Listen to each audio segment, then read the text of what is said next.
When I was around 14 years old, I always went on the internet, and I had this app called Discord.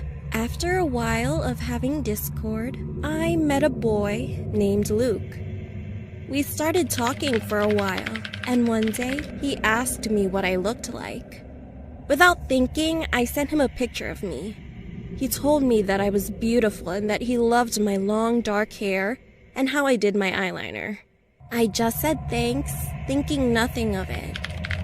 Around a week later, he told me that he loved me, and I felt the same way about him. We had so much in common. Luke was very good-looking too. He had a different style from normal people. He wore a mask and always wore the color black. A while later, I realized it started becoming too much for me. He would always ask me personal questions like where I lived, and I told him I lived in California. He also lived in California and said he wanted to run away and meet me. He said that our relationship was going to get real. We kept talking every day, and he got so overprotective and would text me every few minutes. One day, I was home alone because my parents were on a trip to celebrate their 20th anniversary. I didn't mind until it became nighttime. It was so dark outside, and it gave me the chills. I decided to close all the windows and make sure that the doors were locked. I sat in my living room and watched some TV. After around 20 minutes, I heard a knocking sound coming from the window behind me. I realized I didn't pull the blinds over it and that some kids were probably playing tricks on me. I got up and went to the window. As I got closer, my heart kept beating faster and faster. I looked out the window and no one was there.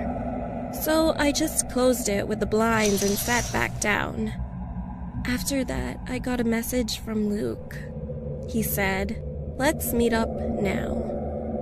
I told him I was busy and that I couldn't, but he said that I wasn't and that he could see me. I felt so afraid and told him to stop scaring me because I was home alone, which I really shouldn't have told him. I asked him how he knew where I lived, and he told me that he looked on Snapchat and found my exact location so he could meet up with me whenever he wanted. I was so afraid. I heard a knock on the door, and a teen boy's voice tell me to open the door. It sounded so attractive, and I knew that it had to be Luke. I stayed still and didn't know what to do. I was home alone, and no one could defend me when I'm alone. I texted him and told him to leave me alone now. Luke knocked again and said he wasn't going to leave. I finally got up and opened the door. There he was, standing there, ever so tall. He smiled and bit his lip and invited himself in.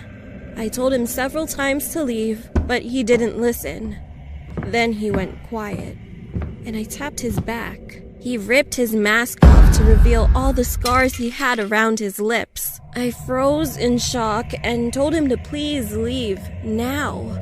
I was so angry, I didn't even care. Then he smiled creepily and ran downstairs to the kitchen, and I ran after him. He was holding a knife and then ran after me.